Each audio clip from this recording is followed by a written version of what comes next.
Hi everybody, Professor Gustin here, and we're in week 7. We're going to be working on microbial nutrition and growth, and it's a pretty big topic, so I broke it into 2 parts, this week and next week.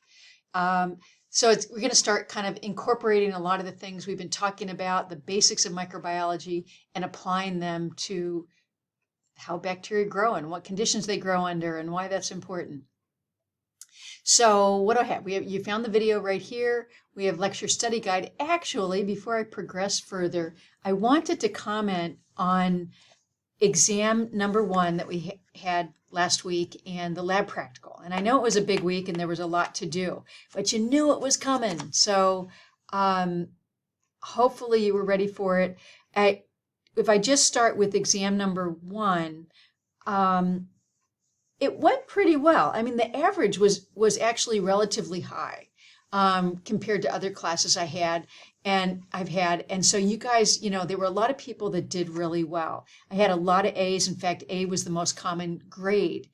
But if you looked at the distribution of grades, I have a lot of A's, a little bit fewer B's, 0 C's, and then a few more D's and a few more F's. So I had this kind of little curve like this.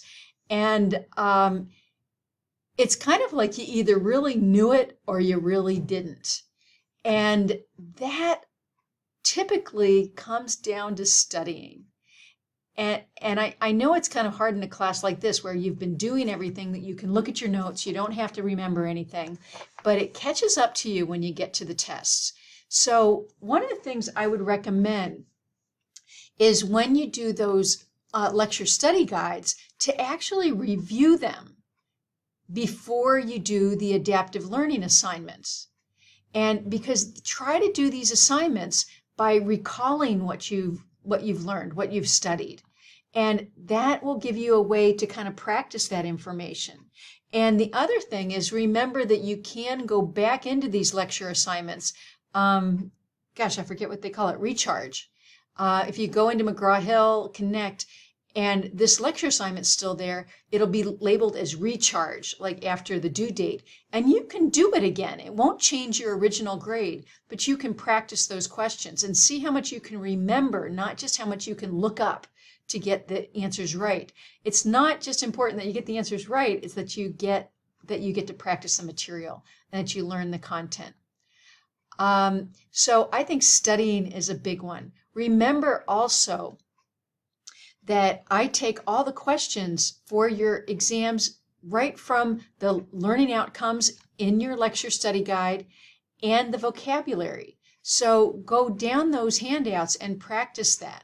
Practice. Look at your handouts. Are they completely filled in? Is there enough information there for you to study? So, and the other one is, I might have mentioned this before, but sleeping helps you solidify memories. So if you're doing all your cramming of information just the day before the test or the day of the test, your brain is different than if you would have studied, slept.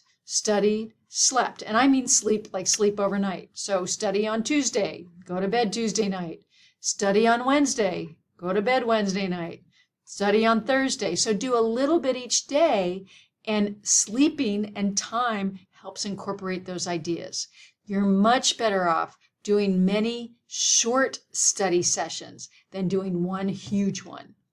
Okay. And there's actual scientific reasons for that. Okay. So that was the lecture exam. The lab practical was a little bit different. My highest number, the most popular grade for the lab practical was a B. So that, maybe that meant the lab practical was a little bit harder. And there were some C's, so that's good too. And we had some A's, but B was the most popular grade, and we still had too many D's and F's.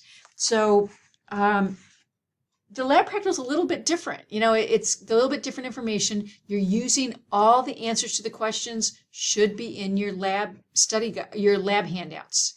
You should have filled them in completely enough that they're in your lab handouts. That's what you should be studying. Some people might be surprised how many pictures were there. And so I do try to have pictures in your lab handouts that would be equivalent to kind of things you would see in the lab practical. So we do have another lab practical and another exam, or two. So hopefully just taking that gave you some experience with it, and you can do a little bit better next time if you need to. Let's see. The other thing is you can access those. You can see what you got wrong.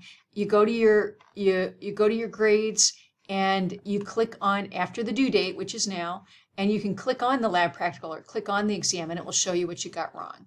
So go look and see if those things are in your notes or if you just didn't take enough time to study.